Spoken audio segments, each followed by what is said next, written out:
ஜனநாயக படத்தில் தியேட்டர் வந்து இப்போ ரொம்ப ஸ்லோவாக புக்கிங் இருந்தது காரணமே வந்து அவங்க கேட்குற பர்சன்டேஜ் தான். வசூலில் வந்து 75% அல்லது 80% வேணும்னு கேட்குறாங்க. நான் இது வந்து விஜயனுடைய காதுக்கு கூட நேற்று கொண்டு போயிருக்கேன். சல்லியர் படத்துக்கு வந்து ப்ரீவியஸ் யூஸ் பண்ணேன். இல்லை, சல்லியர் படத்தை பொறுத்தவரை வந்து பார்த்தீங்கன்னா ரிலீஸ்க்கு முதல் நாள் தான் எங்கிட்ட கூப்பிட்டு சொன்னாங்க. சுரேஷ் காமாட்சி என்ற நெருங்கிய நண்பர் தான் கூப்பிட்டு சொன்னார். நான் சொன்ன தம்பி ஒரு 2 நாளைக்கு முன்னால் சொல்லியிருந்தீங்கன்னா நிச்சயமாக அவங்களை கூப்பிட்டு சொல்லி காட்சிகள் கொடுக்குறதுக்கு சொல்லியிருக்க முடியும் அப்படின்னு சொல்லி சொன்னேன். அதே மாதிரி அவர் சொன்னார், இந்த மாதிரின்னு எனக்கு தெரியலன்னா தெரிஞ்சுதான் கண்டிப்பாக சொல்லியிருப்பேன் அப்படின்னு சொல்லி அதனால் அதில் ஒன்றும் அடுத்த நாளே எங்கள் நேற்று கூட பேசினார். இந்த மாதிரி வேறு வழியிலாம் ஓடிடியில் போட்டோம் அப்படின்னாரு. சரி பரவாயில்ல, என்ன பண்ண முடியும் அப்படின்னு சொல்லிட்டேன். அந்த படத்தை பொறுத்தவரை வந்து திரையரங்கள் வந்து பெரிய அளவில் வராது காரணமே அப்படின்னு சொன்னால் படம் வர்ற மாதிரி ஒரு பெரிய விளம்பரமே இல்லை இந்த படத்தை பொறுத்தளவில்.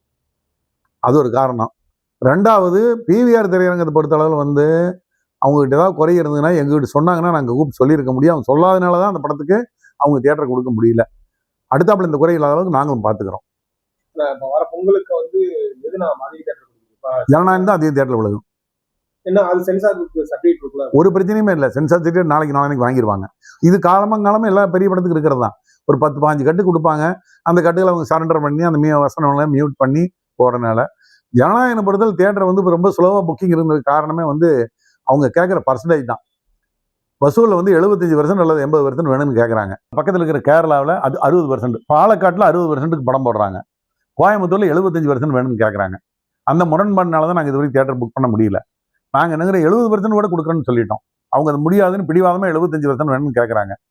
80% வேணும் கூட திருநெல்வேலியெல்லாம் கேட்டுட்டு இருக்கிறாங்க. அப்போ நாங்கள் எப்படி அந்த படத்தை போட முடியும்? எங்களுக்கு மிகப்பெரிய அளவில் வந்து ஒரு பிரயோஜனம் இருக்காது எங்களுக்கு அந்த மாதிரி போட்டோம்னா. அதனால தான் வந்து புக்கிங் லேட்டாக இருக்க. மற்றபடி ஜனநாயகம் தான் எல்லா திரையரங்களும் போடணும்னு விரும்புகிறாங்க. அதே மாதிரி தான் ஆடியன்ஸ் சைட்லையும் பெரிய எதிர்பார்ப்பு இருக்குது. 60% திரையரங்கள் ஜனநாயகனுக்கும் 40% திரையரங்கள் சிவகார்த்திகேயன் படத்துக்கு விழுகும்.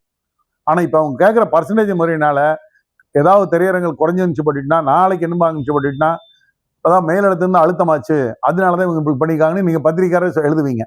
எந்த மேலிடம் எங்களை அழுத்தம் கொடுக்கல. மேலிருந்து யாரு அவங்களுக்கு சினிமா பற்றி சொல்கிறது வேலை அவங்களுக்கு அதெல்லாம் ஒன்றும் கிடையாது. இவங்க பர்சன்டேஜ் ஓடுறதுனால அந்த திரைப்படங்களுக்கு திரையரங்கு குறையிறதுக்கு வாய்ப்பு இருக்குது.